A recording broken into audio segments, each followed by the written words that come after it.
इमरान खान, अफगान बचाएगा पाकिस्तान, इमरान खान, तो यहाँ पर डिस्ट्रिक्ट सेंट्रल की आवाम को पाकिस्तान तहरीक इंसाफ में डिस्ट्रिक्ट सेंट्रल और कराची से मोहब्बत करने वालों का, मेरे महबूब शेख इमरान खान से मोहब्बत करने वालों का मजबूर हूँ कि इन हालात में भी जो डिस्ट्रिक्ट सेंट्रल को जबर का निशाना बनाया गया तो उनमें निकल के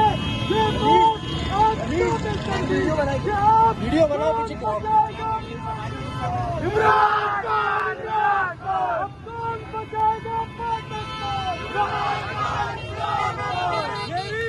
पाकिस्तान तहरीक इंसाफ के कारकुनों से अपील है 14 तारीख को जब पुष्ट होकर निकले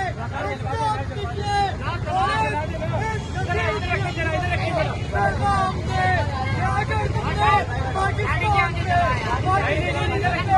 और हमारे हमारी निगरानी और ये खान का सुनामी तुम्हें इंशाअल्लाह ताला शराब से